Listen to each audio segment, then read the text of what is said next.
I'm Dr. Alex Loyd, and welcome to the Spiritual Laws of Nature.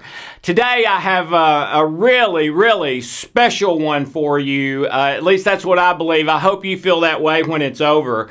I'm entitling it, Feel Good Now, Feel Good Later. You heard that right. Feel good now, feel good later. I've been doing counseling, therapy, coaching, all kinds of stuff for over 30 years. And we talked recently about how most of the polls that have been done over the last 75 years, like Gallup and things like that, trying to determine what people want most, it's usually happiness. And unless they have a serious health condition, and then it tends to be health.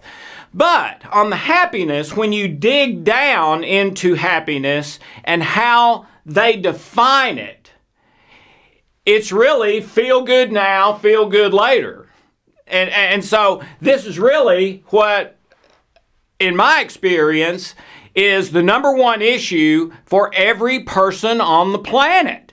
And if you could really dig into their unconscious and find out, okay, where's my course set for, sailing analogy, what's my 5-year, 10-year, 20-year plan, what's my to-do list for today and tomorrow, I believe that the thing underneath it all, inspiring or motivating it all, is as best they can to get as close as they can to feeling good now and feeling good later. In my book, The Love Code, I talked about how I've asked people a question more than I've ever done anything professionally, and it's if you had one wish, what would you wish for right now? And you have to make the wish in 10 seconds or you lose it forever, and you can never have another wish. What would you wish for? All right?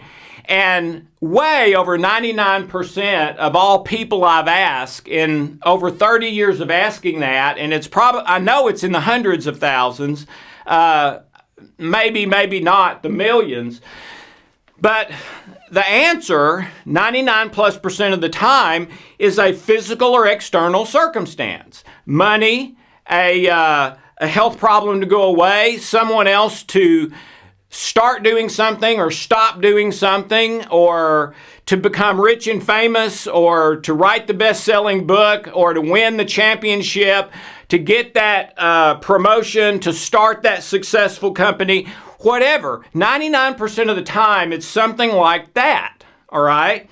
Less than 1% of the time has it been what I call the internal state, love, joy, peace, and other things like that. Okay, so when asked directly, what do you want most right now? What is the number one goal in your life right now? It's this.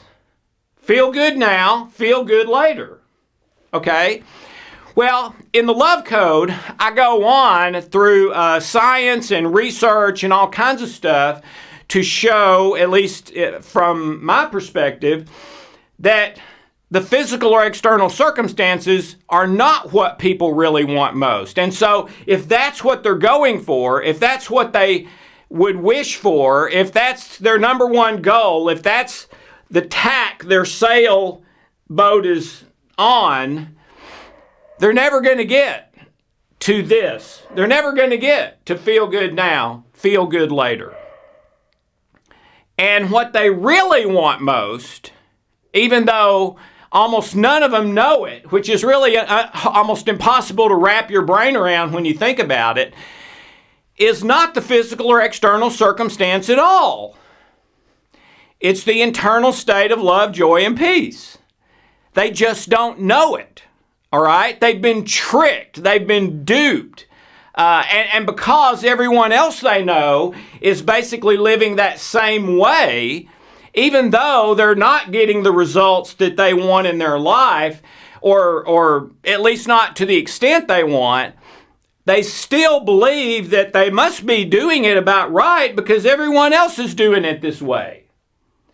But at night, when they're alone, typically deep inside, they feel an emptiness. They feel like something's missing. And I believe something absolutely is missing. And so today, I believe and hope that I can share with you how you really can feel good now and feel good later. Now, what's amazing is we have finally done it. Not me, but we, as in the scientific community, the natural health world. And this is going to change absolutely everything. Because if you partake of what I'm going to offer you today, you will have positive emotions and feelings, not negative. Positive thoughts. Your body will turn off the stress switch and turn on the success switch, which means positive chemicals instead of negative ones, which means your immune system comes up and starts healing anything and everything. Your behavior is going to dramatically change without a lot of effort from you, okay? And at night, you're going to start way deep inside feeling,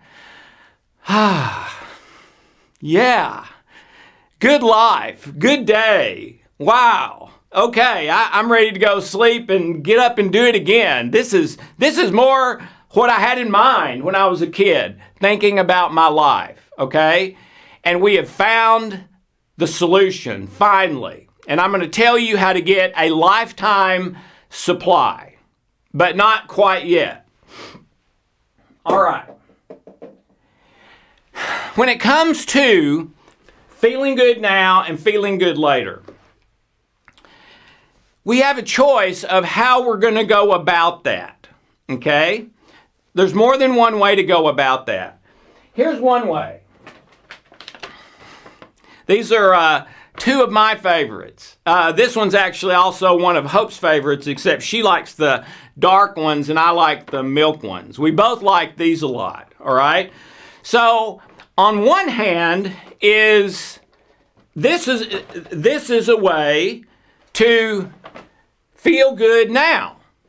All right? So, if I can't get everything I want, maybe I can at least get something I want and feel good now, and then I'll worry about later. Right? Okay. Well, here's the problem. First of all, let me go one other place. I would say our number one thing for almost everyone I know, and for me most of my life, for me is to feel good now, feel good later. Our number two for most of us is for others that we are living with, that we are involved with, that we care about, for them to feel good now and feel good later. If they don't feel good, that's going to negatively impact on me feeling good, right? Okay? So, I would say that the number one goal for almost everyone I've ever known, even if they didn't realize it, was for them to feel good now, feel good later, and for others to feel good now and feel good later. And they would be happy to help others with theirs as long as it doesn't infringe on mine. Okay? Because I can't put mine on hold. That's my number one goal. Okay? All right. Let me lay a little bit of groundwork, and then I'm going to tell you how you can get the solution that I really believe is an unbelievable breakthrough, and you'll be able to have the solution for the rest of your life for yourself and for those that you care about. Okay? Belief equals results. Belief is the door that you have to go through to get results. I remember one time I went to a small academy school growing up. And we had a school assembly one time, and they had this karate expert come in, okay? And he and his team were doing, they were jumping all over that place, doing flips and breaking bricks and breaking boards and breaking concrete and all kinds of stuff. It was one of the best assemblies we ever had. All of us, when we graduated and we're talking about what's the best assemblies we ever had. Oh, yeah, that karate thing was really great.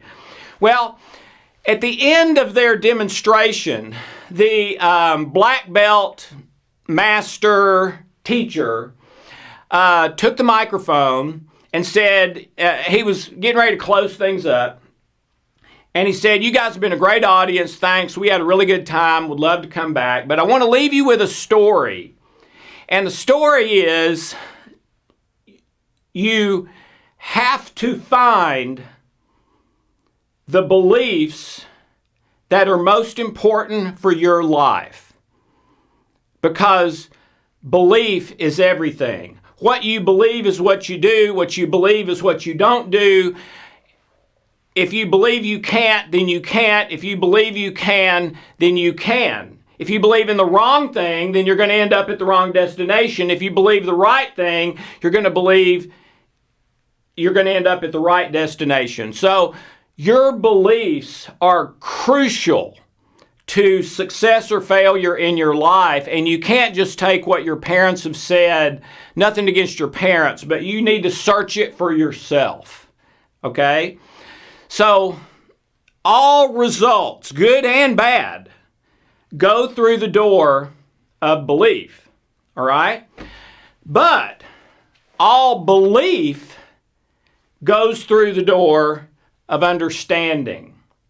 And let's take the belief first. So the karate master is closing up their performance, and he says, I want to share a story with you, and this is a true story. I believe it was out of Japan. Happened hundreds of years ago. And he said there was this karate school in Japan, and they had lots of children who were, learning as was the custom at that time. Almost every child then learned karate and that sort of thing as they were growing up. And that school was having a special performance coming up for all the parents and relatives and the town where they were situated. And at the end of their show, this young, I believe he was about 10 years old, if I remember the story correctly, this young boy came out and they set up these boards or bricks or whatever it was. And the young boy got ready, concentrated, and then he broke the bricks successfully. I don't remember how many it was stacked, but or what material it was, but he did it successfully. I remember that. And everybody clapped and the show was over. But then the master came out and said, whoa, wait a minute. Nobody leave, please. I need to say something. And he went on to tell them that what this 10-year-old boy had just done had never been done by any master, by any martial artist in the history of the world. He had never done it. He could not do it. Had tried many times to do it. Could not do it. Same with other masters. No one had ever done it. And this 10-year-old boy came out, did it. And he said, I want to tell you how it happened. Number of months ago, I told him we have this demonstration coming up, and you're a really good student, and I would like for you, as sort of a reward for all your hard work and everything, and I think it would be a great end to the show, for you to come out and do this, break whatever it was. And it'll be no problem. You're more than good enough to do that. And so the boy believed him and said, okay, all right. And so every day they trained, worked up, did lesser amounts, and the master trained him on exactly where to be focused, not just on the material, but way past going through the material and and what to be thinking about and, all of that, all right? But he never, of course, told the young boy that no one has ever been able to do this. He kept telling him, you won't have any problem doing it. I know you'll be successful, okay? And the boy believed him. Long story short, have the program. He comes out believing 100% with no doubt he can do it, and does it for the first time in the history of the world. Okay? And there's all kinds of stories like that out there. And I've witnessed, not with karate, but other situations with people I have known and seen in my life who did the seemingly impossible. Okay? And one of the things they would typically almost always say is, I believed I could do it. I remember listening to a documentary on Michael Jordan, and a lot of times before the game, he would go into the arena and lay on his back on the floor, and he'd be the only one in there, and he would have his eyes closed and didn't even have a ball and was doing this. And of course, he was visualizing getting that last shot, taking it, and it going through. Okay? And so in the interview, he was saying, so when I get that shot at the end of the game, I absolutely believe I can make it. Well, guess what? He made it 200 times earlier that day in his imagination, in his heart. But the heart does not distinguish between what's real or imagined. So to his heart, he had made it 200 times earlier that day. So what's one more? And more often than not, he did make that big shot. It's what he's known for, okay? So you will go in your life the way your beliefs go. And to feel good now and to feel good later is largely dictated by your beliefs. If you have true beliefs in truth and love, then I believe you're going to feel good now and feel good later. If you don't, if you believe lies about yourself and about other people, I can't do that, I'm bad, I'm not good, I don't measure up, that's not going to work out for me, I bet they're out to get me, things like that, then you're probably going to feel bad now and feel bad later. And what you're going to end up doing is reaching for addictions like these, like pornography, like anything that might feel good, at least for a few minutes, because what I'm feeling most of the time is bad. Well, of course, we know the problem with just the instant gratification, feeling good now, is that only lasts for a few minutes. And then very often I feel bad for hours after I do the thing I really didn't believe was the best thing for me to do in the first place. Now, Post-it note. There's absolutely nothing wrong with having your fudge Oreos or Dove truffles, in balance every once in a while. In fact, I think it's bad not to do that. It puts you into stress to deny yourself all the time. You need to stay in balance. That means some treats, some good food, both, okay? Some of the sickest people I've ever seen were strict vegetarians or vegans, okay? They were putting life or death on every bite they ate, okay? And the stress just ate them alive, all right? So, and my good friend, Dr. Bruce Lipton, he writes his book, bestseller, wonderful book, The Biology of Belief, where he writes that the stress response, fight or flight, the hypothalamic pituitary adrenal axis, it's called that too in medicine, is activated by our beliefs, not by our outward circumstances, but our inward beliefs about those circumstances. Okay? So it's not about the external and physical, it's about the internal. And that's back to the genie question, where 99% would choose the external and physical. Well, that's going to lead to feeling bad now and feeling bad later, and a life of vicious cycles and addictions just to feel good for a little bit so that I can kind of survive the day, but then often even feeling bad later about that. Okay, but remember, the key to belief is understanding. The great Apostle Paul in ancient manuscripts said an amazing thing. He said, I do not understand my own actions. Wow. Well, Paul, what didn't you understand? He said, what I want to do is not what I do. What I do is what I don't want to do, and I do it over and over and over again. All right? Jesus said, he told what he called a parable.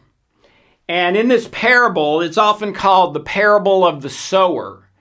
And in this parable, he was talking about someone that was out sowing seed, throwing seed to plant corn or wheat or whatever it was. It doesn't say in the parable what it was, I don't believe.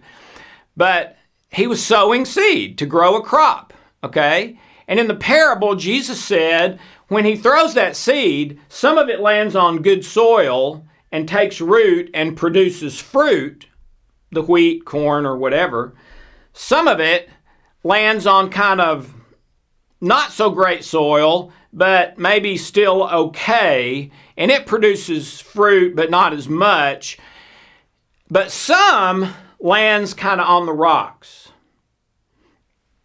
where it's not going to produce anything. Well, the rocks are a wrong understanding or a wrong belief, or a wrong understanding that leads to a wrong belief, or a wrong belief that comes from not completely understanding.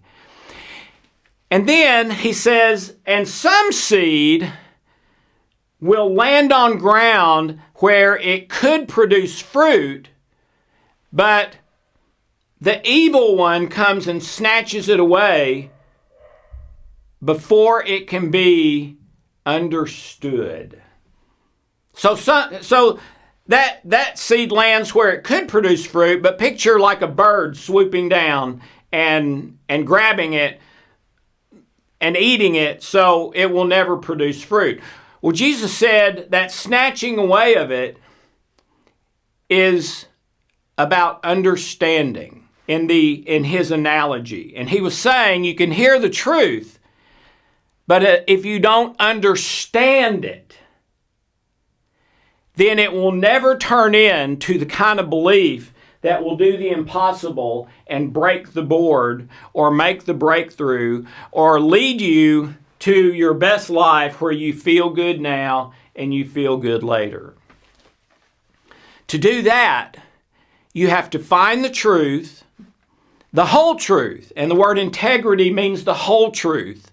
Usually, when someone is trying their best to live a good life and it's just not happening for them, they feel negative feelings, negative thoughts, they feel kind of something's missing in their life, that sort of thing. It's almost always, in my experience, because they misunderstand something. They misunderstand some truth, which means they're not believing the belief that has the power for the breakthrough. They're believing a belief that's weak, that can't produce what they need it to because it's not powerful enough. It's not the right belief. They're misunderstanding something. So whatever it is, whether it's your job, whether it's your health, whether it's your world and religious view, I believe every single person on their own has to go on a pilgrimage, even if you never leave home, a search to find all of the facts, all of the truth about that area that you're wanting to be right in your life, and hoping and praying that that will lead to feeling good now and feeling good later, and also for those you love and care about. I would say probably 50 to 60% of the people that I've worked with have never made the pilgrimage. They've never done the search for themselves. They've taken what the preacher says, what their parents say, what their spouse says, what their boss says, what the people growing up said, but they've never done it themselves. You cannot have a grandchild belief, okay? You have to own that. You have to be the parent of that belief. You have searched it out. You've looked at the whole truth. You've prayed. You've considered left brain, right brain, heart, mind, circumstances, other people, everything. And this, you believe, is the truth and the best course for you. And that's where you get breakthroughs. That's where you get feeling good now and feeling good later. Just going for the easy fix, because and sometimes it's because you've tried a bunch of stuff and nothing seems to be working. Well, start over and start with the pilgrimage, start with searching until you understand the whole truth about that situation. That understanding will give birth to a belief. And that belief is the power that will take you without a lot of effort, because you'll be comparing it to how much effort you were spending when you were trying so hard. And it won't be nearly that much. It'll be flowing. It'll seem easy, because that belief contains the power for you to do the impossible in your life, or just to reach your best possible life. Okay. The key to doing that is not in this vial. It's not in any pill.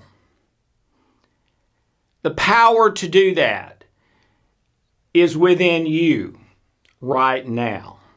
And that's the only place it is, in my belief, okay?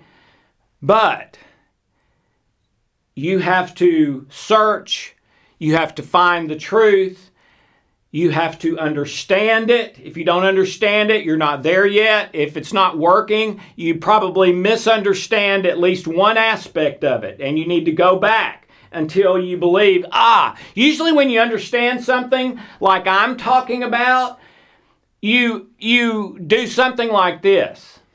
Yeah, I get it. Now maybe you don't do it out loud, but you feel that, all right? And then immediately you have a belief that you've never had before that has power in it to produce feeling good now and feeling good later. I'll say this and then wrap it up.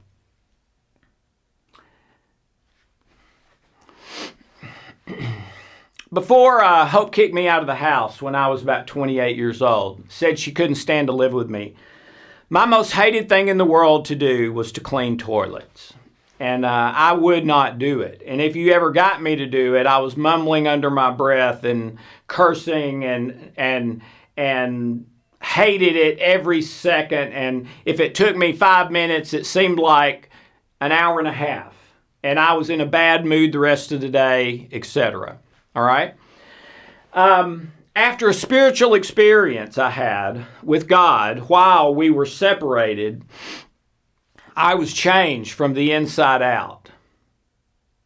And I switched from feeling good now and feeling good later to what is right and best and true and love-based and win-win-win with no losers in any and every situation. And I made a vow. I committed to that for the rest of my life, no matter what. Okay? So until then, everything with me had been about feel good now, feel good later. And then if I could accomplish that, which rarely happened, then I'll focus on the people that I love and care about, helping them feel good now and feel good later. But it almost never happened, all right? I was left with the addictions and vicious cycles to have something that feels good, and then I'd usually feel bad or guilty about it after that. Or it was just killing time, because time was so painful, because everything, or a lot of what I felt was bad, okay?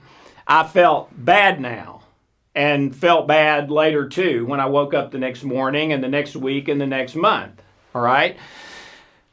But when I understood for the first time in my life what real love is and real love isn't, and committed to it, and instead of this, my number one thing for me was to act in love, what is right, what is best, what is win-win-win, regardless of whether it feels good to me or feels bad to me.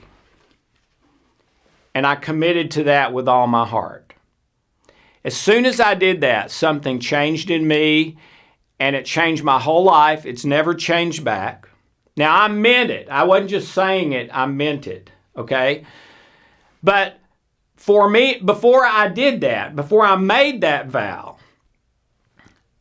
I had to come to a new understanding of my life and what love really is. I'd been living by fake love, not real love. I had to come to an understanding of what real love is, which gave me a different belief and the power and strength to be able to commit to it and to start putting one foot in front of the other, living that way.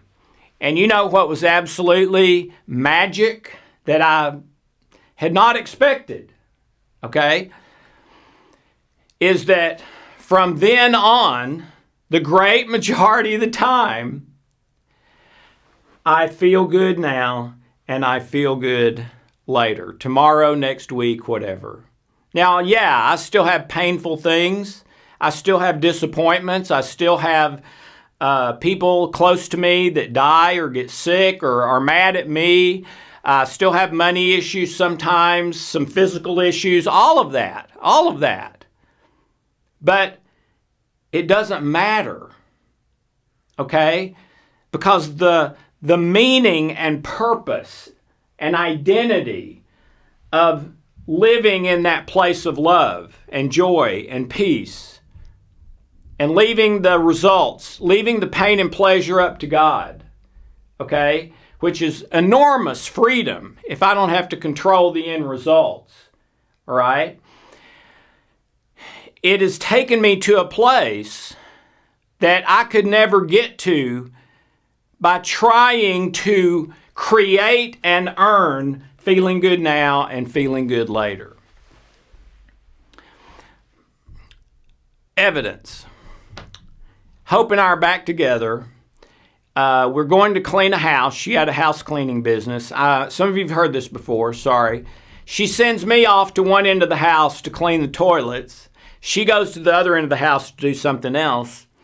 And in a few minutes, she comes tearing down the hallway, a little bit irritated, because she hears me loudly, joyfully singing. And she knows one thing, because she knew about the toilet thing in me. I cannot be cleaning toilets and sound like that. She comes, gets to the doorway of the bathroom, looks down. I'm on my knees cleaning the toilet. You know what? And I didn't feel good cleaning the toilet then. I felt great. I felt wonderful. I felt better than maybe there's words for. Okay? Why? Because it didn't matter what I was doing. Whatever I did, wherever I went, whoever I was with, I was living in this place of love, what is right, what is best, what is win-win-win for everyone, giving up the end results to God, which gives me freedom, takes away the stress. I don't have to control that. And led to me feeling good now and feeling good later. Well, for about the last 15 years now, I have been helping others, one at a time, sometimes in groups, sometimes through my books, whatever, to find the path of love, to get all the information so that they can understand it and understand what real love is versus fake love, and have the belief that gives them power to do it, to commit to it, to live it. All right? And what I can truthfully say today, knock on wood, is that I've never seen one person who committed to that and practiced it long term who did not get to a place of feeling good now and feeling good later. And then usually over a little bit more time, it permeated to the people in their life and they started feeling good now and feeling good later. So, what is the other choice besides kind of the instant gratification, something that feels good now? Well, that one's pretty simple. This is USA Today that I picked up in the airport a few years ago. This is the front page, all right? At the bottom of the front page is an article about psychology, self-help, etc., which you almost never see on the front page of USA Today. You'll see it over in a section somewhere, but rarely on the front page. And this is a study done in Europe over many years and involved thousands of subjects, over 10,000 subjects. And what they found is that if your relationships are conflicted, anger, irritation, frustration, resentment, bitterness, unforgiveness, you have a 300% greater chance of getting a major disease and dying by middle age, not old age. And if you don't get a disease and die by middle age, you're probably going to get a disease and have problems anyway, even though you didn't die. Upside down, if your relationships are harmonious,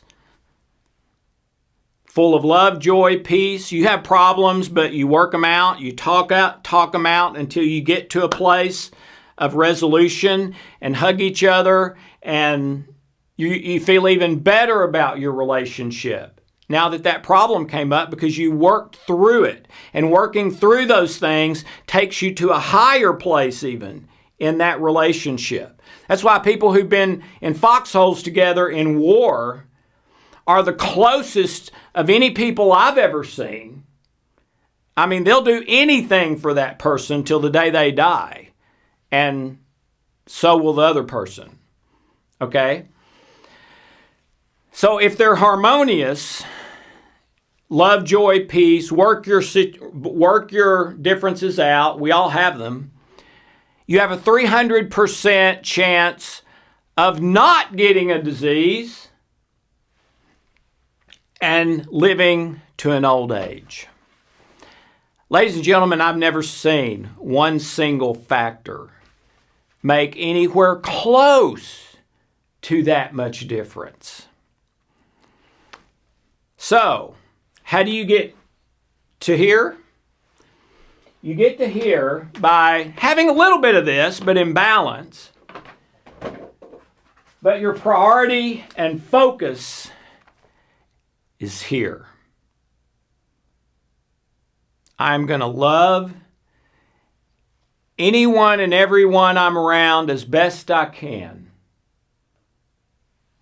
I'm going to act in love as best I can. I'm going to think in love as best I can. I'm going to feel love as best I can. I'm going to do what's right. I'm going to try to do what's right when I feel like I should do it and not put it off. I'm going to always go for win-win-win situations with no losers. I'm going to tell the truth even if it hurts. And if I lie, I'll go back and try to make it right. You live that way. And I guarantee you, it won't be very long until you're feeling good now and feeling good later. And it's really the only way I know to get there. So I ask you to join me and thousands, hundreds of thousands around the world who are committing to this path as well. And I believe it's what you've wanted most all along. This is what we've wanted most all along. It's just that this path won't get us there. This one will. Every time. Doesn't mean you won't have pain, but the pain dealt with in love instead of anger will take you to an even higher level of feeling good now and feeling good later. Thank you so much. I know this one was a little bit longer, but I felt like it was really important to try to get all the pieces. You know, you got to have that understanding if you want the belief that's powerful enough to get you the results. So, have a wonderful, blessed day.